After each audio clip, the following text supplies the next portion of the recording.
नमस्कार, आप देख रहे हैं वीकी न्यूज और मैं युधिष्ठिर उपाध्याय। नागरिकता कानून के विरोध की आड़ में उपद्रवियों ने बेखौफ होकर किस तरह से उत्पात मचाया वो तो आपने देखा ही होगा, लेकिन इस हिंसा के पीछे किस तरह से पटकथा लिखी गई, आज हम आपको उसका खुलासा करने जा रहे हैं, जिसके बारे में जानकर शायद आपके रोंगटे खड़े हो जाएंगे। साथ ही आपको ये भी दिखाएंगे कि संविधान बचाने का नाटक करने वाले इन लोगों के दिल और दिमाग में क्या चल रहा है। ध्यान से देखिए हमारी रिपोर्ट। दरअसल पिछले दिनों नागरिकता कानून के विरोध के नाम पर हिंसा भड़काकर जो कुछ भी किया गया, उसके बाद से ही कई तरह के सवाल उठ रहे हैं। हर कोई ये जानना चाहता है कि जब इस कानून में कोई भी ऐसा प्रावधान नहीं है कि जिससे मुसलमानों की नागरिकता पर खतरा हो, लेकिन फिर भी देश के कई हिस्सों को हिंसा की आग में क्यों झुलसाया गया? क्या इसके पीछे कोई बड़ा मकसद था, जिसको लेकर अब एक खुलासा सामने आया है। दरअसल नागरिकता कानून के विरोध प्रदर्शन के नाम पर देश भर में हुई हिंसा को लेकर एक बड़ा खुलासा हुआ है। वो खुलासा जिसने उन दावों की पोल खोलकर रख दी है जिसमें कहा जा रहा था कि लोग देश और संविधान को बचाने के लिए प्रदर्शन कर रहे हैं। एक जांच में खुलासा हुआ है कि दंगा कराने के लिए करीब 120 करोड़ रुपए जमा कराए गए थे। साथ ही यह भी पता चला है कि आगजनी तोड़फोड़ धरने के पीछे चरमपंथी इस्लामी संगठन PFI यानी कि पॉपुलर फ्रंट ऑफ इंडिया का हाथ है। नागरिकता कानून के विरोध के नाम पर जो खेल खेला जा रहा था, अब उसकी पोल एक के बाद एक खुलती जा रही है। जहां हाल ही में इस तरह की खबरें सामने आई थी कि दिल्ली के शाहीन बाग में विरोध प्रदर्शन के लिए महिलाओं को 500 से 700 रुपए दिए जा रहे थे और साथ ही उनके खाने पीने का भी इंतजाम किया जा रहा है। यहां तक कि मासूम बच्चों के दिमाग में नफरत का जहर घोला जा रहा है। मुसलमानों को इकट्ठा करके देश के खिलाफ साजिश रची जा रही है। तो सब्र की अगर सीमा अगर सबसे ज्यादा देखना है, सब्र देखना है दुनिया में कहीं, तो हिंदुस्तानी मुसलमानों का सब्र देखिए। आकर के 47 से बाद 2020 तक ये सब्र है जो मुसलमान कर रहे हैं। कभी कोशिश नहीं किया कि हिंदुस्तान टूट जाए, वरना रोक नहीं पाएंगे। हम वो कौन से हैं, अगर हम पर बात करने पाएंगे तो छोड़ेंगे नहीं, किसी भी देश को खत्म कर देंगे। इतना गुस्सा है। पहले भी दर्ज कर चुका हूं। 5 लाख लोग हमारे पास हो ऑर्गेनाइज्ड, तो हम हिंदुस्तान और नॉर्थ ईस्ट को परमानेंटली कट कर सकते हैं। पर हम परमानेंटली नहीं तो कम से कम 1 महीने के लिए तो कट कर ही सकते हैं। मतलब इतना मवाद डालो पटरियों पर, रोड पे, उनको हटाने में 1 महीना लगे, है कि नहीं? जाए एयरफोर्स से। असम को काटना हमारी जिम्मेदारी है। असम और इंडिया कट के अलग हो जाए, तभी ये हमारी बात सुनेंगे। मैं ये बात कहना चाहता हूँ कि समझ जाए वो, और वो इस एनआरसी को वापस लें और ये CAA कानून में संशोधन करें। और अगर नहीं किया तो ताल से ताल बजेगी और ये 1947 वापस होगा।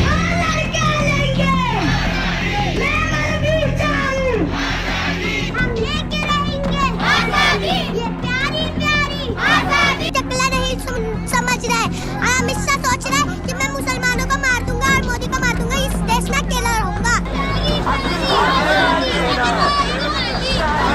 मुसलमान को जितना सता रहे ना दोनों, उसका मार के ही रहेंगे आज। यानी कि इससे साफ है कि विरोध प्रदर्शन तो एक बहाना है, इसकी आड़ में एक नई नफरत की खेती उगाना है। तो वही जांच में यह भी खुलासा सामने आया कि इस बवाल के पीछे एक ऐसा नेटवर्क है जो प्रदर्शनकारियों तो डायरेक्ट पैसा पहुंचा रहा है। दिल्ली, लखनऊ, अलीगढ़, शामली, मेरठ, बुलंदशहर, हापुड़, बिजनौर, मुजफ्फरनगर, कानपुर और रामपुर में जो हुआ था और फिर अब जो हो रहा है देश भर में, उसके पीछे का विस्फोटक सच पुलिस की जांच रिपोर्ट में सामने आ गया है। दरअसल उत्तर प्रदेश में दंगा कराने में चरमपंथी इस्लामी संगठन PFI का हाथ है। इसके खिलाफ पुलिस को कई सबूत मिल गए हैं। जानकारी के मुताबिक अब तक की जांच में PFI के 73 खातों का पता चला है, जिसमें 27 bank account popular front of India के नाम पर खोले गए।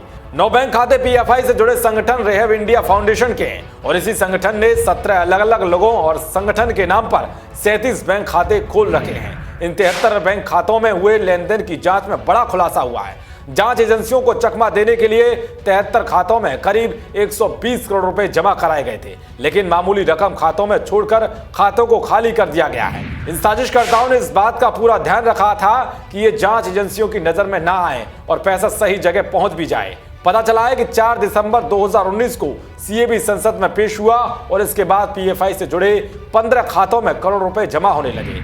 पैसे कौन डाल रहा है ये पता ना चले, इसके लिए एक बार में या 5,000 डिपॉजिट हुआ या फिर 49,000, ज्यादातर कैश ही जमा हुआ। ऐसा लगता है कि पैसे जमा करने वालों को एक बार में 50,000 रुपए से कम रुपए जमा करने के लिए हिदायत दी गई थी। इसी तरह खातों से 2,000 से 5,000 रुपए की छोटी छोटी रकम निकालने के लिए कहा गया था। यह भी जानकारी सामने आई कि दंगे से पहले और दंगे के दिन अलग अलग शहरों में 2-2 हजार और 5-5 हजार रुपए बार बार अलग अलग लोगों ने इन खातों से निकाले। कभी 80 बार तो कभी 90 बार एक दिन में रकम निकाली गई। पीएफआई के 15 बैंक खातों में लेन देन की तारीखें भी हिंसा की तारीखों से मेल खा रही हैं। मतलब जिस दिन जहां हिंसा हुई उसके पहले पीएफआई के खातों से लाखों रुपए निकाले गए। इससे साफ है कि नागरिकता कानून के विरोध प्रदर्शन की आड़ में देश के खिलाफ साजिश रची जा रही है और जो लोग या चरमपंथी इस्लामी संगठन इससे जुड़े हुए हैं उन पर सरकार को जल्द से जल्द एक्शन लेना चाहिए। देश और दुनिया की तमाम खबरों को पाने के लिए देखते रहिए वीके न्यूज। शुक्रिया।